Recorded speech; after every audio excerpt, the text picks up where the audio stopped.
પ્રમુખ પદે નલિન પટેલ અને વિક્કીભાઈની આજે ટક્કર જામશે, ખરાખરીની ટક્કર જામશે. બાર એસોસિએશનની ચૂંટણી, વકીલ મંડળની આજે ચૂંટણી 3845 જેટલા મતદાતાઓ મતદાન કરશે.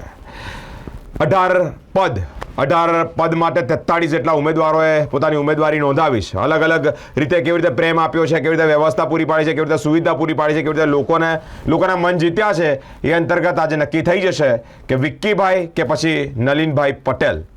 ચૂંટણીની પ્રક્રિયા વહેલી સવારથી શરૂ થઈ ગઈ છે. મતદાતાઓ મતદાન કરી રહ્યા છે. તમે આ માહોલ જોઈ રહ્યા છો અને તમામ વકીલો સ્કૂટર પર જતા હોય છે ત્યારે બી પાછળ બેઠેલો મતદાર બી મને આમ કહે છે.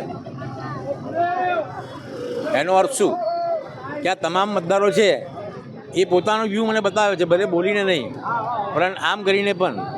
એટલે એ તમામ વકીલ મિત્રો અત્યારે ટ્રાફિક જામ થાય છે તો પણ ગાડીમાં બેઠા બેઠા કહે છે કે આમ.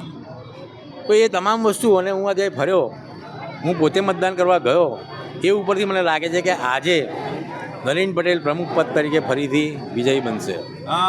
સામે યુવા ઉમેદવાર છે, કેટલી ટક્કર માનો છો આપ?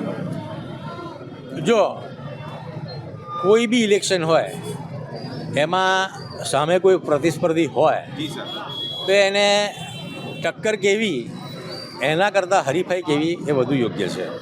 કારણ ટક્કર તો એવા વ્યવસ્થિત અને એવા કાબેલ અને સક્ષમ માણસ જોડે થાય જેને પોતાના કામો કરીને જુનિયર વકીલોને હિતને ધ્યાનમાં રાખ્યું છે, એવાને લોકો પસંદ કરશે. કે જેને કશું કામ જ નથી કર્યું એવાને લોકો પસંદ કરશે. જી સર. તો મેં આજ દિન સુધી જે જુનિયર વકીલોના અને સિનિયર વકીલોના કામો કર્યા છે નિષ્ઠાપૂર્વક, એ ધ્યાનમાં રાખીને આજ રોજ તમામ મતદારો મને એટલે કે નલિન પટેલને ફેવરમાં મતદાન કરનાર છે અને કરી રહ્યા છે. એ જોતાં આજે ફરીથી મારી જીત નિશ્ચિત છે. 5 વર્ષથી આપ સતત લોકોએ આપના પર વિશ્વાસ મૂક્યો છે.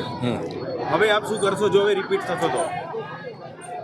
આજે શું કરીશ એના કરતાં ભૂતકાળમાં શું કરતો હતો અને ભવિષ્યમાં શું કરીશ, તો મારા એજન્ડા એક જ રહેશે કે જુનિયર વકીલોનું ફ્યુચર કઈ રીતે ડેવલપ થાય.